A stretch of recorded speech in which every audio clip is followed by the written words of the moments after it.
Hey everyone, and welcome back to part 2 of our 3-part how-to series on using Monsoon's Mandrel and measuring kits, all part of Monsoon's Hardline series of pro bending toolkits. In the first installment of this how-to video, we showed you how to measure from your GPU block to your chipset block, take those dimensions and transfer them to your building board, install your 90-degree bending mandrel, and make this part. Before we start on the second leg of this, which is going to be going from our chipset block to our CPU block, I wanted to cover two things that I neglected to mention in the first installment. The first is that when you're using the measuring kit and you're installing it, your wing nut and your wing bolt, you should also include these little flat metal washers. They're real basic number 10 flat metal washers.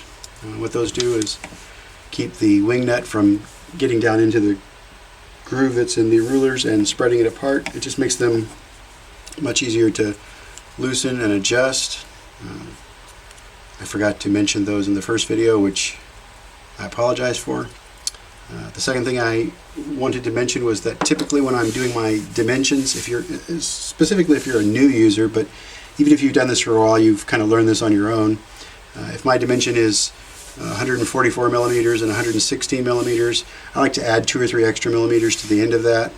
The reason I do that is because cutting it is a lot easier than rebending a new piece of tube. So if you end up, it's just like any other building project, if you end up being short, you're kind of screwed because you can't make the tube any longer. Whereas if you take your piece of tube that you've just bent and cut and go over to your build and put it inside, and it's 2 millimeters too long, it's no big deal to come back. It's about a minute and a half to come back and cut off a couple of millimeters. So call that a tip or trick, I guess. Again, it's better to have a board or have a part that's a millimeter or two too long than one that's a millimeter or two too short. After you've done a couple and you've gotten more comfortable with it, then you can start, if you feel comfortable going with the exact dimension, you can do that. All right, we're going to go over to our little mock case and get some dimensions for the next tube run. Alright, I don't know if you remember from our first part, but this is our little mock computer case that we've set up. GPU block, a chipset block, and a CPU block, just to simulate sort of a basic configuration you might come across in your system. In the first part we ran from the port in our GPU block to the first port in a chipset. Now we're going to go from this second port in our chipset over to the first port in our CPU block. I've already gone ahead and set up my measure kit to go from the center of this fitting to the center of this fitting.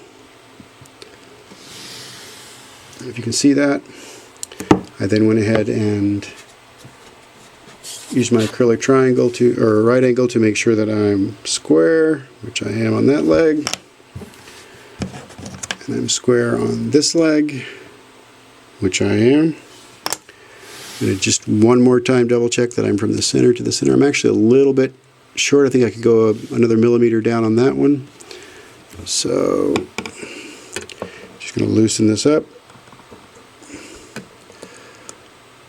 Maybe a little more.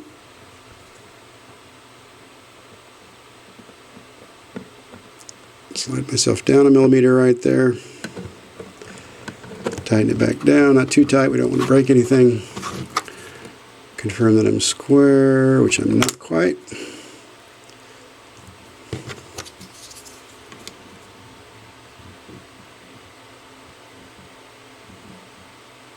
And I like the way that looks. Double check my dimensions again. Now I'm dead center of that fitting to dead center in that fitting. I like the way that looks. Next up, we're going to be back at our building board. Alright, back at our building board, we've got our dimensions. A couple things you might notice here real quick. For the other leg of this, I actually took 2 of the smaller rules and used a screw and a wing nut washer and wing bolt to hold them together. The reason I've done this is you can take a lot of times in your case you're going to be working in fairly tight confides, and you'll find that a lot of times, say the 300 millimeter rule is just 30 or 40 millimeters too long, and the 200 is just 30 or 40 millimeters too short. So the reason we made these just at 100 millimeters is so that you can use them in any combination you need to get the exact length you need, as opposed to having to find yourself in a situation where the only solution is to take one of the longer rulers and break a piece off, because obviously we'd like to avoid that if at all possible. So you can, like you see here, I've combined two of the shorter rulers to make a different length. You could just as easily add that to the 200 millimeter rule or the 300, or do any combination you need to get just the length you need, so you don't find yourself having to break off one of the rulers. Again, in the first video I forgot to mention the flat metal washers. These are just basic number 10 washers. They keep the wing nuts from going down inside the slots, and they make it much easier to tighten and adjust the rules. Before we get into our dimensions here, I'm going to go ahead and I'm going to try and reuse some of this because I've already got this mounted and I've got my lines in place. So to speed us up, we're just going to erase the lines we used to determine the length of the arms.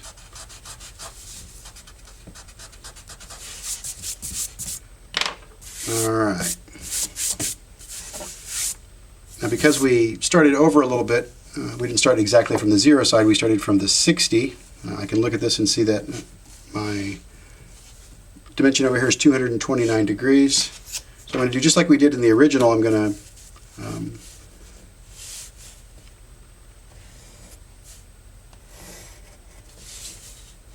make a little sketch here that's just basically what we're going to be doing.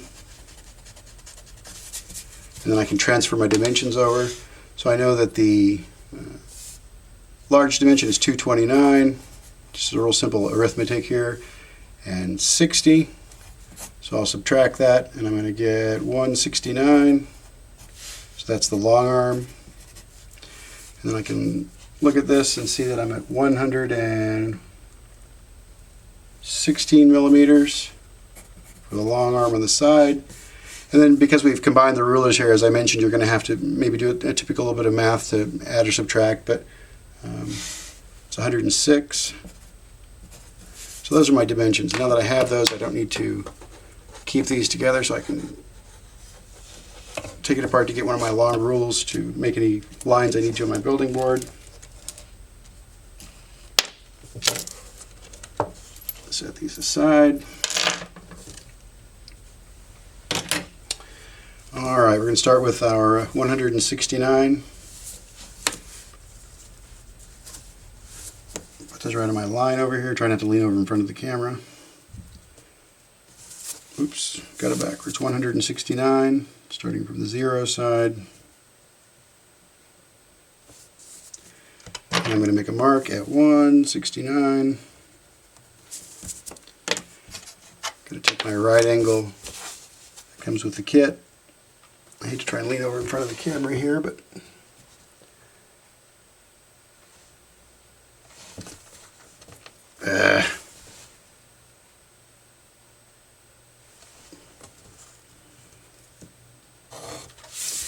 I can just extend that line down as far as I need to.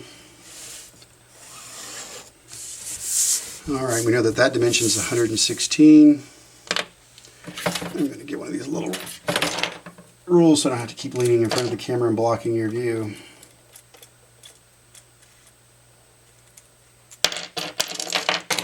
Alright, put that right there.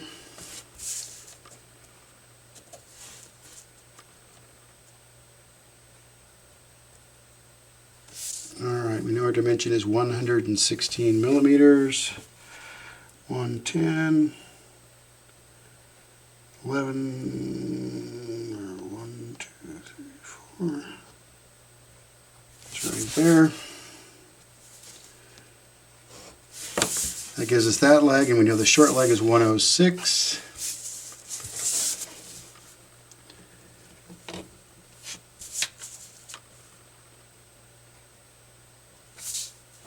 Do the same thing again. Looks like we already had a mark there. I could have just left that mark, I guess.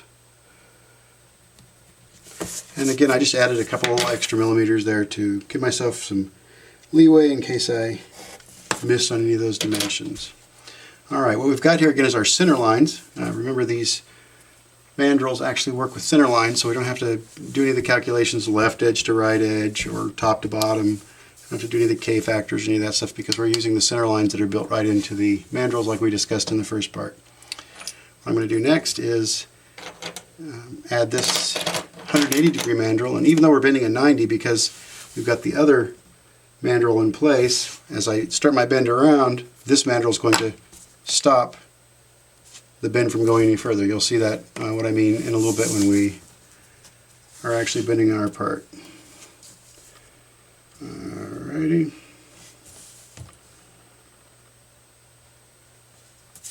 And I'm in place. I'm going to do just like we did before with the cordless screwdriver. Again, if you don't have a cordless screwdriver, you can use a regular screwdriver. Just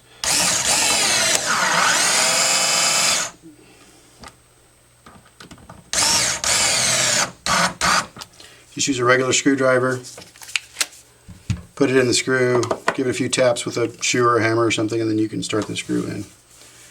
Like I mentioned before, because we have both of our cutoff legs, lengths, and then our 90 over here, which we're going to be bending, we can again check and see if we've got a piece of scrap tube that's long enough, just like we did before, by kind of walking it around. Looks like I shoved my whole building board there, sorry. Walking it around, and you can tell we're going to come up short, so we're going to need a longer piece of tube. But again, this will help you very easily get the dimensions that you need. I'm going to go bend one of these pieces, and I'll come back and show you where we go from there. Alright, we got our first bend done. You can kind of see what's going to come next. Because we're using the first 90 degree mandrel, when we line up on the 80 degree and make our next bend, all we have to have is the out leg right here, which is what I'm going to do next. Coming right up. Alright, we've got our second bend in place, nice and flat. I don't know if it'll show, but we're right on our center lines. The next step is to put a little tape around the end here.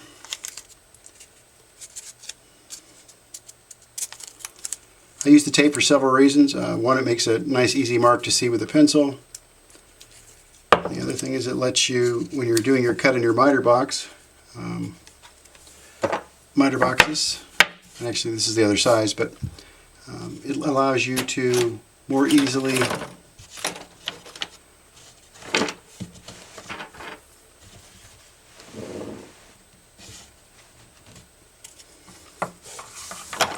put your mark on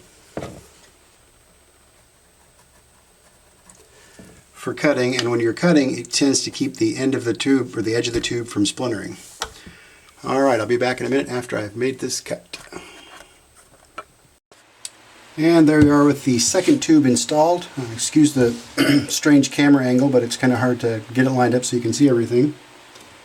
On the third and final part of this video, we're going to actually go from the second port on the GPU block to the second port on the CPU block.